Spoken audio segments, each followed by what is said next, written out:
पिछले एपिसोड में हमने देखा था कि शियाफान नाइन टेल फॉक्स डीमन के पास आ गया होता है, जो वहां पर आते साथ ही शियाफान के ऊपर अटैक करना स्टार्ट कर देती है, क्योंकि उसे लग रहा था कि शियाफान ने उसके बेटे यानी कि सिक्स टेल फॉक्स डीमन की जान ली है। लेकिन जब शियाफान उसे सच्चाई बताता है तो नाइन टेल फॉक्स डीमन भी समझ चुकी थी कि इसमें शियाफान की कोई गलती नहीं है। तो अब नाइन टेल फॉक्स डीमन की ऐसी हालत देखकर शियाफान जो होता है उसे वहां पर आजाद कर देता है, क्योंकि फेंगशियन वैली वालों ने उसे काफी सालों से यहाँ पर कैद करके रखा था और शियाफान की वजह से नाइन टेल फॉक्स डीमन अब वहां पर आजाद हो चुकी होती है, जिसे देखकर तो पूरे के पूरे फेंगशियन वैली वाले लोग एकदम ज्यादा घबरा जाते हैं कि आखिर इसे किसने आजाद कर दिया। जिसके बाद यहाँ से ये एपिसोड शुरू होता है। तो इस एपिसोड की शुरुआत में जैसे ही वहां पर नाइन टेल फॉक्स डीमन आजाद हुई थी, शेंगवान का महल टूटने लगता है, इसलिए नाइन टेल फॉक्स डीमन शियाफान को वहां से बचाकर महल के बाहर निकल आती है, वरना तो उसमें दबकर हो सकता है कि शियाफान की यहाँ पर जान चली गई होती। दूसरी तरफ फेंगशियन वैली वाले लोग एकदम ज्यादा घबरा चुके थे कि अब वो करे तो करे क्या। एक तरफ उनके सामने सी मॉन्स्टर थे तो दूसरी तरफ अब नाइन टेल फॉक्स डीमन भी आ चुकी होती है, इसलिए वो लोग वहां पर अपनी पावर का इस्तेमाल करते हुए सबसे पहले सी डीमन को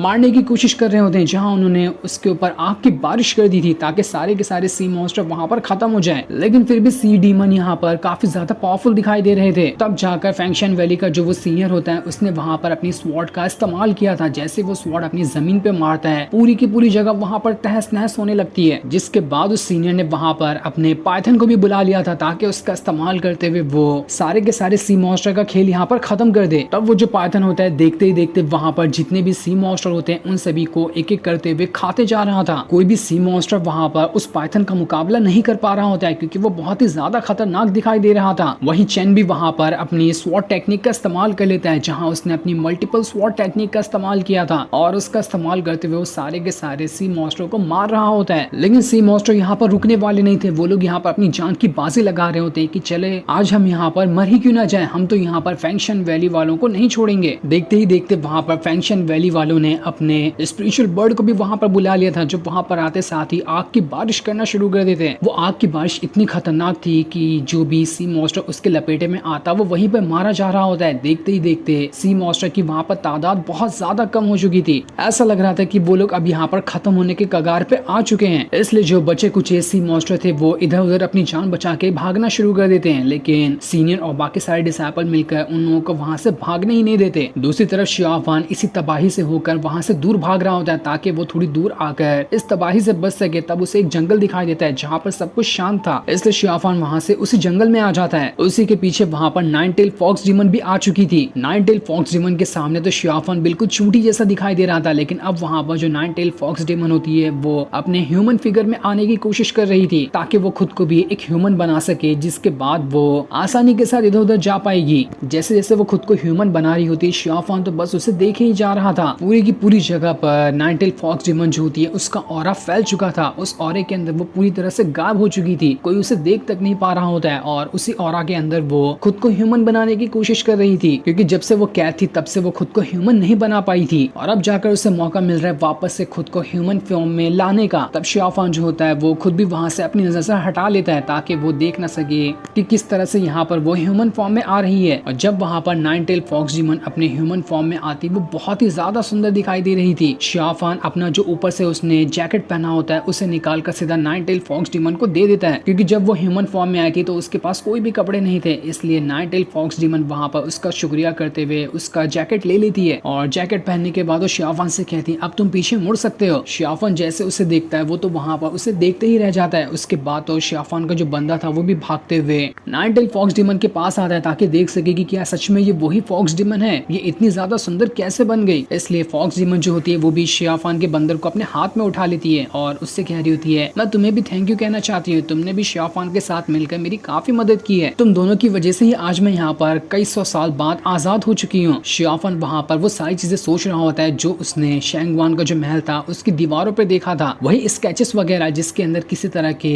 रिचुअल के बारे में लिखा था, उसका इस्तेमाल करते हुए किसी भी मरे हुए इंसान को वापस से जिंदा किया जा सकता है। वो उन सारी चीजों को सोचकर वहाँ पर ये याद कर रहा होता है कि क्या मैं उस चीज का इस्तेमाल करते हुए ब्याह को वापस जिंदा कर सकता। वो यही सब चीजों के बारे में यहाँ पर सोच रहा था, लेकिन उसके अंदर हिम्मत नहीं होती कि वो फॉक्स डीमन से पूछ सके कि क्या वो रिचुअल सही थे, उसका इस्तेमाल करते हुए किसी को जिंदा किया जा भी सकता है या फिर नहीं। इसलिए वो वहाँ पर कुछ नहीं कहता। फॉक्स डीमन वहाँ पर शियाफान से कह रही होती है शियाफान मुझे सिक्स टेल फॉक्स डीमन से मिलना था, लेकिन लेकिन वो तो अब नहीं हो सकता, तो क्या तुम मुझे उस जगह पे ले जा सकते हो जहाँ पर सिक्स टेल फॉक्स डीमन मरा था, या फिर तुम उसके बारे में मुझे बता दो तो मैं खुद से वहां पर चली जाऊंगी। इसलिए शियाफान उससे उस जगह के बारे में बता रहा होता है कि यहाँ से थोड़ी दूर तुम्हें एक सिटी मिलेगी, उसके अंदर एक छोटा सा टाउन है, वहीं पर एक केव होगा और केव के एकदम गहराई में जाओगी तो वहां पर लावा का समुंदर होगा। वहीं पर जाकर सिक्स टेल फॉक्स डीमन जो था वो मर गया था। साथ ही वो ये भी सोच रहा होता है कि क्या मुझे सिक्स टेल फॉक्स डीमन का दिया वो जो पावरफुल मिरर है वो इस फॉक्स डीमन को वापस कर देना चाहिए कि नहीं करना चाहिए। वो थोड़ा बहुत यहाँ पर डाउट में होता है कि क्या मैं इसे वापस करूँ या ना करूँ। दूसरी तरफ फैंक्शन वैली के अंदर जहाँ पर शेंगवान का जो महल टूटा था ना, उसके अंदर से कई सारे आग के गोले बाहर निकल रहे होते हैं। वो यहाँ पर सी मॉन्स्टर के साथ साथ तो फैंक्शन वैली को भी पूरी तरह से बर्बाद कर रहे थे। इसलिए फैंक्शन वैली वाले लोग इधर उधर भागना शुरू कर देते हैं ताकि वो लोग यहाँ पर अपनी जान बचा सके, वरना तो कुछ ही टाइम के अंदर ये पूरी की पूरी फैंक्शन वैली ही खत्म हो जाएगी। इतनी ज्यादा आग के गोले वहां पर गिर रहे थे। वहीं हम शेंगवान को भी देखते हैं जो अपने महल के पास ही आकर खड़ा था, लेकिन वहां पर तो उसका पूरा महल खत्म हो चुका था। उसे बहुत ज्यादा गुस्सा आ रहा होता है कि आखिर यहाँ पर ये सब क्या हो गया। वो सोच रहा होता है कि जिसने भी यहाँ पर ऐसा किया है ना, वो मेरे सामने एक बार आ जाए, मैं उसी टाइम उसकी जान ले लूंगा। तब वहां पर फैंक्शन वैली का जो सीनियर होता है वो वहां पर आता है और आने के बाद शेंगवान से कह रहा होता है, सीनियर कई सारे सी मॉन्स्टर मारे जा चुके हैं, कुछ भाग गए थे तो उनके पीछे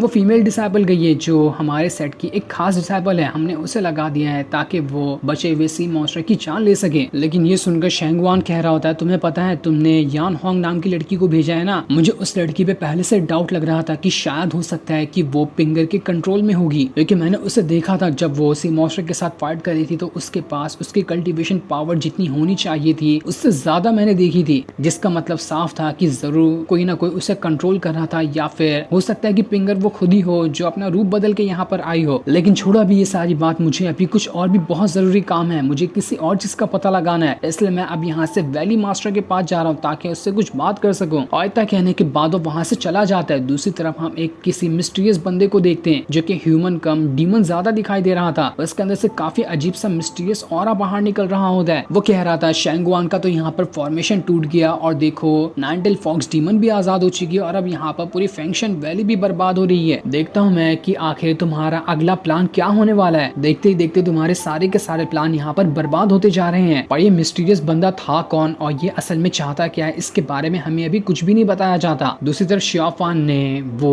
पावरफुल मिरर को फॉक्स डीमन को दे दिया होता है, जिससे लेने के बाद वो शियाफान से कह रही होती है, तुम्हें पता है ये जो है ना एक बहुत ही ज्यादा सुप्रीम आर्टिफैक्ट है जिसके अंदर हीवन और अर्थ की पावर को डाला गया है। इसके अंदर गोल्डन और फायर एलिमेंट की पावर है जो कि इसे सबसे ज्यादा सुप्रीम बनाता है। इसके अंदर इतनी पावर है कि वो किसी भी बड़े से बड़े फॉर्मेशन या कुछ भी चीज क्यों ना उसके सामने आ जाए वो उसे डिस्ट्रॉय कर सकता है। तभी तो पूरी फैंक्शन वैली इस मिरर के पीछे पड़ी हुई थी जो कि अब तुम्हारे पास था, तो क्या तब भी तुम मुझे इसे देना चाहते हो। जिस पर शियाफान कह रहा होता है, रख लो इसे, वैसे भी मुझे इसकी जरूरत नहीं है, ये तुम्हारे बेटे की निशानी थी तो ये तुम्हारी आगे चलकर काम आएगी, पर जो चीज मुझे चाहिए ना वो ना तुम दे सकती हो ना ही कोई और मुझे दे सकता है। वो यहाँ पर ब्याह के बारे में ही बात कर रहा था, लेकिन वो खुल के नहीं बताता फॉक्स डीमन को कि वो ब्याह के बारे में कह रहा है। जो सुनकर फॉक्स डीमन जो होती है वहाँ पर हंसते हुए शियाफान से कह रही थी, बड़ी बढ़िया लाइन कही तुमने, जो सुनकर तो मैं हैरान भी हूँ और मेरी हंसी भी निकल रही है। तुम्हें पता है करीब 300 साल हो चुके थे, 300 साल से मैं यहाँ पर कैद थी, 300 साल में मैंने कभी सूरज को निकलते हुए नहीं देखा, वो भी इसलिए कि कब मैं अपने बेटे को देख पाऊंगी। मैंने वहां से बहुत भागने की कोशिश की और जब मुझे मेरे बेटे के बारे में मालूम पड़ा तो वो तो जिंदा है ही नहीं, तो आखिर मैं इस मिरर का क्या करूं,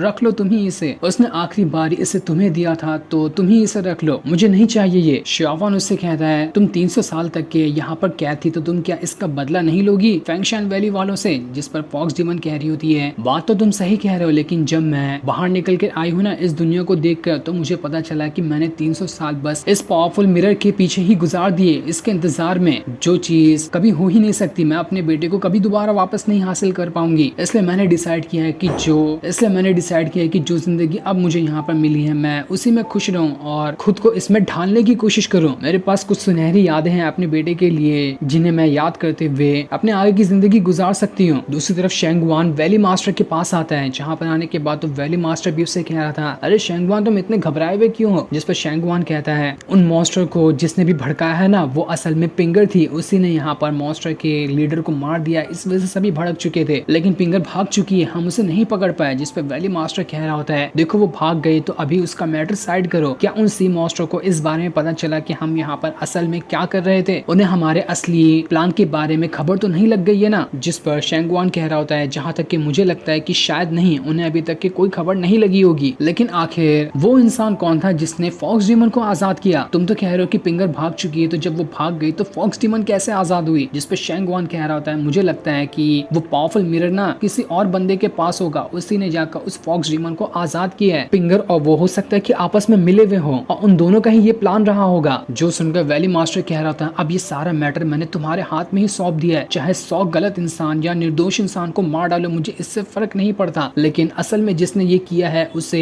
मरना ही होगा। मुझे जल्द से जल्द उसकी खबर चाहिए कि वो इंसान मरा या नहीं मरा जिसने उस फॉक्स डीमन को आजाद किया है। जिस पर शेंगवान उसे हाँ में जवाब देते हुए वहां से चला जाता है। उसके जाने के बाद वैली मास्टर कह रहा था शेंगवान तुम खुद को बहुत ज्यादा पावरफुल समझते हो, लेकिन हर बार तुमसे ही गलती होती है, तुम किसी चीज को नहीं संभाल पाते हो। आज देखो फॉक्स डीमन भी तुम्हारे कंट्रोल में थी, लेकिन तब भी वो हाथ से निकल गई। इधर शेंगवान उस सीनियर को वहां पर बुलाता है और उससे कहता है जितने अपने आदमी हो सकते हैं उन सभी को निकालो, हमें उस इंसान का पता लगाना है जिसने भी फॉक्स डीमन को आजाद किया। वैली मास्टर ने ऑर्डर दिया कि हमें जल्द से जल्द उस इंसान को मारना होगा, वरना वो हम में से किसी को नहीं छोड़ने वाले। उसी के साथ साथ मुझे पिंगर भी चाहिए, उसे तो मैं अपने हाथों से ही मारना चाहता हूँ, जाओ और दोनों को पकड़ के लाओ। जिस पर वो सीनियर मान जाता है। दूसरी तरफ जैसा कि शेंगवान ने सोचा था 110% वही चीज वहां पर हो जाती है, क्योंकि यान होंग लड़की जो भागी थी ना वो असल में यान होंग नहीं थी, बल्कि वो पिंगर ही थी जो उसका भेस बदल के काफी टाइम से फेंगशन वैली के अंदर ही मौजूद थी ताकि उन सभी का प्लान जान सके। और प्लान जानने के बाद वो बड़ी आराम से फेंगशन वैली से बाहर भी निकल कर आ गए और किसी को शक तक नहीं हुआ। लेकिन बाहर आने के बाद वो कह रही होती है ये बूढ़ा शेंगवान तो शायद इसका इल्जाम मेरे ऊपर ही लगा रहा है, जबकि इससे पता नहीं कि फॉक्स डीमन को आजाद करने वाला तो शियाफान था, कहीं ये मुझे देखकर उसी टाइम मार ना डाले। दूसरी तरफ शियाफान अब भी फॉक्स डीमन को वापस से वो मिरर दे रहा होता है, लेकिन वो नहीं लेती और शियाफान से कहती है तुम्हें पता है कि दुनिया में काफी सारे डीमंस और भी मौजूद हैं और कई सारे खतरे भी होंगे, जिन खतरों में तुम्हारी आगे चलकर हो सकता है कि ये मिरर मदद भी कर दे, लेकिन तुम्हें पता है तुम्हारे लिए सबसे बड़ा खतरा क्या है? तुम्हारी खुद की इविल पावर। जब भी वो आउट ऑफ कंट्रोल होती है ना तो तुम्हारा खुद पर भी होश नहीं रहता, वही तुम्हारे लिए सबसे ज्यादा खतरनाक चीज है। इसलिए मेरे ख्याल से तुम्हें अपना जो स्टिक है ना उसे सबसे पहले फेंक देना चाहिए, क्योंकि उसके अंदर ही सबसे ज्यादा इविल पावर भरी हुई है। लेकिन शियाफान उससे कह रहा होता है तुम यहाँ पर गलत हो, अगर ये स्टिक मेरे पास नहीं होती ना तो मैं आज इस टाइम तक के जिंदा भी नहीं बचा होता। इसने मेरी काफी टाइम तक की मदद की है हर खतरों से लड़ने के लिए। और तुम्हें क्या लगता है कि ये सबसे खतरनाक इविल चीज जो है वो ये स्टिक है? नहीं, जबकि दुनिया की सबसे खतरनाक और इविल चीज जो है वो इंसानों का दिल है। इंसान ही सबसे ज्यादा इविल होते हैं, तो इविल चीज की तो बात ही छोड़ दो। वो यहाँ पर ऐसा इसलिए कह रहा था क्योंकि बियाओ को इंसानों ने ही तो मारा था। तब आखिरकार वहाँ पर शियाफान जो होता है फॉक्स डीमन से कहता है सीनियर आप मेरे से काफी ज्यादा नॉलेज रखती है ना, तो मैं आपसे एक सवाल पूछना चाहता हूँ, क्या किसी ऐसे बंदे की से सोल मौजूद हो और उसकी बॉडी पूरी तरह से अनकॉन्शियस हो, वो जरा सा भी होश में ना हो, तो क्या उसे वापस से ठीक किया? वो बियाओ के बारे में ही यहाँ पर फॉक्स डीमन से पूछ रहा था। तब ये सुनकर फॉक्स डीमन जो होती है उससे कहती है हाँ एक रास्ता है, लेकिन वो रास्ता क्या है और क्या उसका इस्तेमाल करते हुए शियाफान बियाओ को वापस से जिंदा कर पाएगा ये अभी हमें नहीं बताया जाता। जो सीन दिखाते ही ये एपिसोड यहीं पर एंड हो जाता है। Thanks for watching.